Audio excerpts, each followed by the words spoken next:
নমস্কার বন্ধুরা, সিলেটি রান্নাঘরে পরিবারের সবাইকে স্বাগত। আজকে আমি শীতল দিয়া বাঁশের খড়িল বানাইব।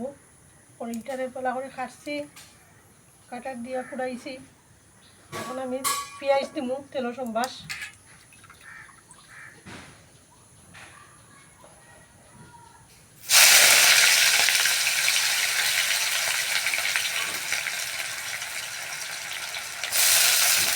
পেঁয়াজটা ভালো করে ভাজা হইল। এখন আমার পেঁয়াজ রসুন তো ভাজা শেষ। মরিচের গুঁড়া, হলুদ, লবণ,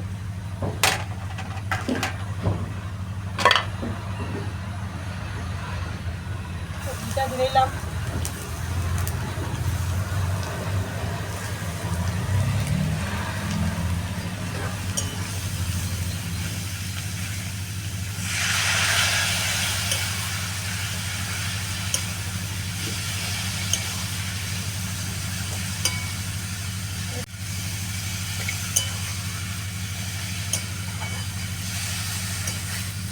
সবটি মশলার মধ্যে মিশতে লাগবে।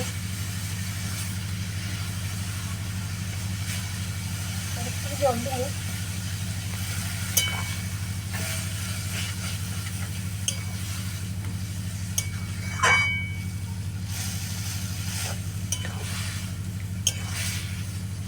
এরকম বানিয়ে খাইবা। চিংড়ি মাছ ভাজিয়া খুব স্বাদ লাগে।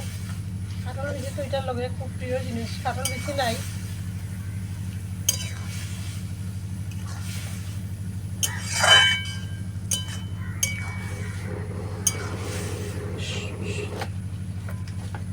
বাঁশের খড়ল দিয়া ইলিশের মাথা দিয়েও ভালো লাগে।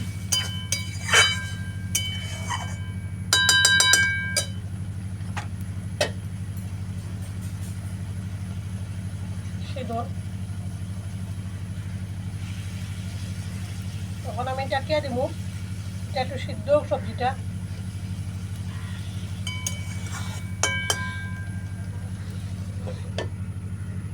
দেখুন বন্ধুরা, আমার বাঁশের খড়িলটা তো রান্না শেষ। আমি শুকনা শুকনা খড়ু বানাইছি। এরকম আপনারাও বানাইয়া খাইবা।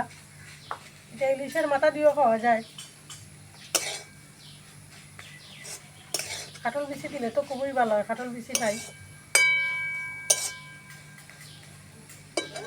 আমার রান্নাটা শেষ, আমি এখন নামাই নিব। আপনারা এরকম বানাইয়া খাইবা। বর্ষার দিনে বাঁশের খড়িল খুব স্বাদ হয়।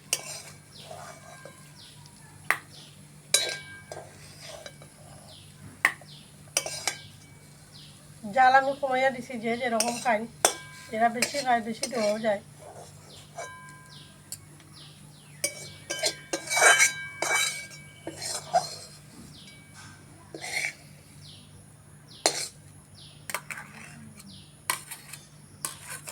যারা নিরামিষ খায় তারা নিরামিষ খড়ুও খাওয়া যায়।